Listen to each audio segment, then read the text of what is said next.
Hello and welcome to E.M.A.N. Effectively Making a Noise. Today's story is Gideon's army defeats the Midianites. Gideon's army defeats the Midianites. Coming from Judges chapter 7 verse 16 through Judges chapter 8 verse 28.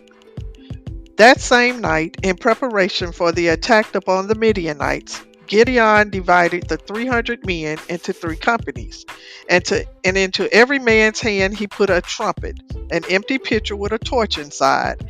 Then he carefully instructed them what to do, saying, "Look at me, and do likewise. And behold, when I come to the outpost of the camp, do as I do. When I blow the trumpet, then all of you who are with me blow the trumpets also on every side of the camp, and shout, 'The sword of the Lord and of Gideon.'" So Gideon and the 300 men who were with him came to the outpost of the camp at the Midianites at the beginning of the middle watch, that is, at midnight, when they had just set the watch. Silently the 300 men encircled the whole camp of the Midianites, as Gideon had directed them. Then, at a given signal from Gideon, they all blew the trumpets and smashed the pitchers that were in their hands. And the three companies blew the trumpets and broke the pitchers, holding the torches in their left hands and the trumpets in their right hands to blow with.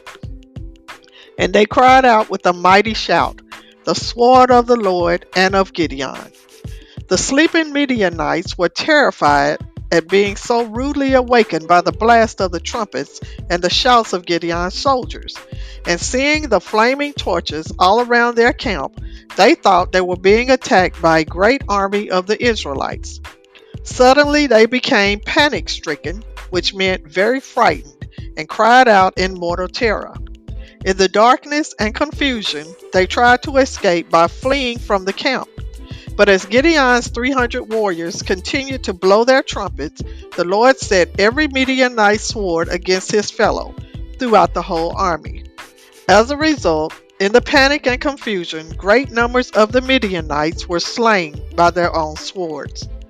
The midnight panic of the army of the Midianites became a complete rout, and they fled toward the Jordan River, the Jordan Valley, as far as the border of Abel Mahalah, and the men of Israel came together from the tribes of Naphtali and Asher and Manasseh, and joined the army of Gideon and pursued the fleeing Midianites. And Gideon sent messengers throughout the hills of Ephraim, saying, "Come down against the Midianites and seize the fords of the Jordan to prevent them from escaping." So all the men of Ephraim came together, and they seized the fords of the Jordan as far as Barbara. And they captured two princes of Midian, Oreb and Zeb, and slew them. And the men of Ephraim said to Gideon, "What have you done to us, not calling us when you went to fight with the Midianites?" And they spoke very indignantly against Gideon. But Gideon pacified them by saying, "What have I done now as compared with you? Is not the gleaning of the grapes of Ephraim better than the vintage of Ebenezer?" And gleaning means pick up crop left over from harvest. "God has delivered into your hands the princes of Midian, Oreb, and Zeb. And what have I been able to do in comparison with what you have done?" Then their anger was abated when Gideon said this to them.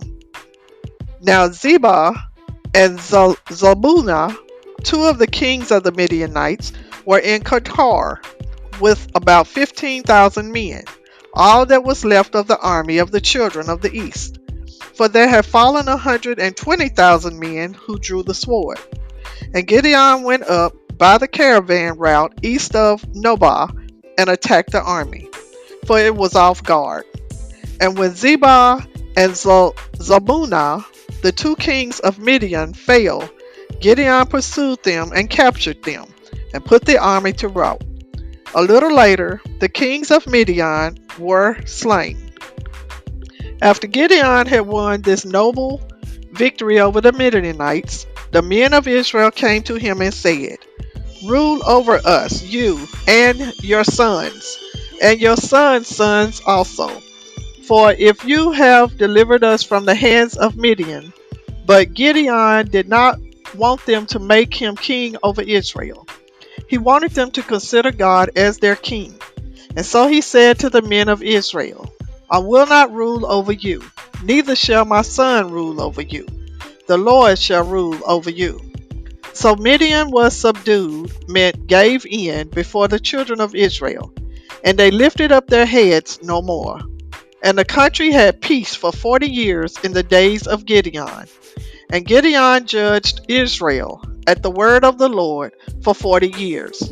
And Gideon the son of Joash died in a good old age, and was buried in the tomb of Joash his father, at Ophrah of the Abizarites. That is the end of our story. Everyone have a blessed and beautiful evening. Peace.